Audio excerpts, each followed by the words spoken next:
चलिए आज समय में थोड़ा पीछे चलते हैं, उस दौर में जब इंसान ने पहली बार अपने आने वाले कल के बारे में सोचना शुरू किया था। ये सिर्फ कोई पुरानी कहानी नहीं है, ये वो सफ़र है जिसने हमें वो बनाया जो आज हम हैं।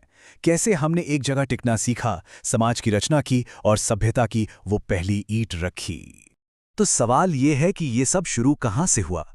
कृष्ण सांखला के शब्द इस बात को बहुत अच्छे से समझाते हैं। असल में ये एक बहुत बड़ा दिमागी बदलाव था। जब इंसानों ने घूमना फिरना छोड़कर एक जगह बसने का फैसला किया, तो ये सिर्फ उनके रहने का तरीका नहीं बदला, बल्कि उनकी पूरी सोच में एक क्रांति आ गई। तो कहानी के पहले अध्याय पर आते हैं, सभ्यता की पहली सुबह। ये वो दौर था, वो मोड़ था जब इंसान ने रोज रोज शिकार करने की जगह खेती करना शुरू किया। और सच कहूं तो यहीं से हमारे भविष्य की कहानी ने जन्म लिया। जरा सोचिए, ये कितना बड़ा बदलाव रहा होगा। पहले जिंदगी सिर्फ आज में सिमटी हुई थी। आज खाने को क्या मिलेगा, आज रात को कैसे सुरक्षित रहेंगे। लेकिन जैसे इंसान एक जगह बसा, उसकी सोच आज से निकलकर कल की तरफ मुड़ गई। भविष्य के लिए बीज बोना, महीनों तक फसल का इंतजार करना और फिर उसे जमा करना। सच पूछिए तो यही वो सोच थी जो सभ्यता की असली नींव बनी। अब बात करते हैं समाज के ताने बाने की। देखिए, जब लोग एक साथ बसने लगे तो वो सिर्फ एक भीड़ बनकर नहीं रहे। उन्होंने धीरे धीरे एक ऐसा सामाजिक ढांचा तैयार किया जिसने आने वाले समय के लिए सब कुछ बदल दिया। इतिहास में पहली बार सामाजिक पहचान का ये आइडिया सामने आया। अब ये बात मायने रखने लगी कि आप कौन हैं, आपको परिवार कौन सा है, आप किस कबीले का हिस्सा हैं और इस समाज में आपका काम क्या है। यही पहचान थी जिसने एक अकेले इंसान को एक बड़े समूह का हिस्सा बनाया। और यहां हम देख सकते हैं कि समाज कैसे बना। इसकी शुरुआत हुई छोटे छोटे परिवारों से, फिर ये परिवार मिलकर बड़े कबीले बने और बहुत जल्द समाज में काम भी बंट गए। कोई नेता बना तो कोई किसान। और कह सकते हैं कि यहीं से समाज में अलग अलग वर्गों के बनने की शुरुआत हुई। अब कहानी एक और दिलचस्प मोड़ लेती है। जैसे जैसे समाज में ठहराव आया, इंसान ने अपने आसपास की दुनिया को देखकर कुछ बड़े सवाल पूछने शुरू कर दिए।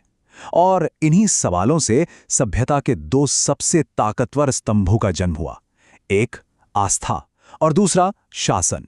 जरा उस जमाने के इंसान के नजरिए से सोचिए। आसमान में चमकती बिजली या नदी में आई अचानक बाढ़, ये सब कितना डरावना और रहस्यमयी लगता होगा।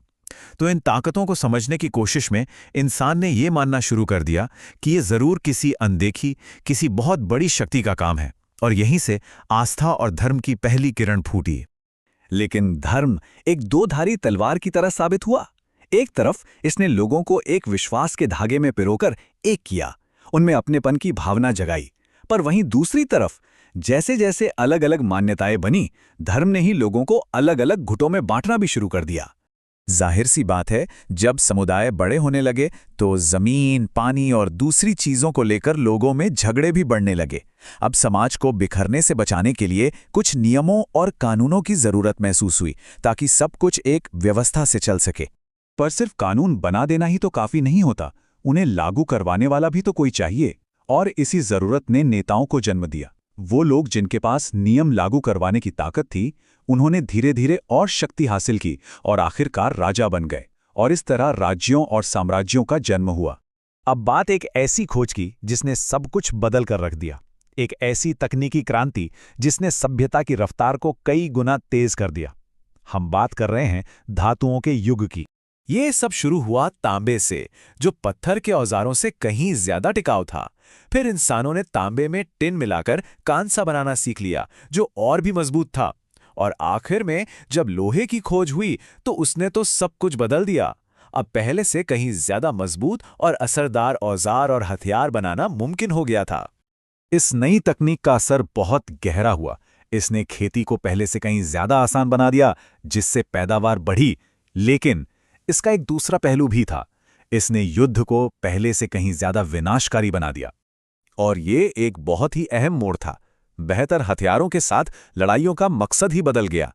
अब युद्ध सिर्फ अपनी जान बचाने की लड़ाई नहीं रहा, बल्कि अब ये ताकत दिखाने, जमीन पर कब्जा करने और अपने साम्राज्य को बढ़ाने का एक जरिया बन गया था। तो इस पूरे सफर से आखिर हम सीखते क्या हैं? इतिहास के पन्नों में कुछ ऐसे सबक छिपे हैं जो आज भी हमारे लिए उतने ही मायने रखते हैं। इतिहास हमें ये सिखाता है कि तरक्की कभी भी एक सीधी लकीर पर नहीं चलती। कई महान सभ्यताएं बनी, उठीं और फिर बाढ़ या सूखे जैसी किसी प्राकृतिक आपदा की वजह से तबाह हो गईं। ये एक लगातार चलने वाला चक्र है जिसमें उतार और चढ़ाव दोनों शामिल हैं। लेकिन हर तबाही के बाद भी इंसान की कहानी असल में हार ना मानने की कहानी है। और शायद यही इंसानियत की सबसे बड़ी ताकत है, हर बार गिरकर फिर से उठ खड़े होना, अपनी गलतियों से सीखना और एक नई शुरुआत करना। इस पूरी ऐतिहासिक यात्रा का अगर एक निचोड़ निकाला जाए तो वो है संतुलन। एक बेहतर और सुरक्षित भविष्य के लिए प्रकृति, समाज और हमारी मान्यताओं के बीच एक सही संतुलन बनाए रखना बहुत जरूरी है। और ये हमें आज एक बहुत ही जरूरी सवाल के सामने लाकर खड़ा कर देता है। अगर आज हम उस संतुलन को साधने में नाकाम रहते हैं तो क्या इतिहास फिर से खुद को दोहराएगा? क्या हम भी वही गलतियां करने वाले हैं जिन्होंने अतीत की महान सभ्यताओं को मिटा दिया था? ये एक ऐसा सवाल है जिस पर हम सभी को सोचने की जरूरत है।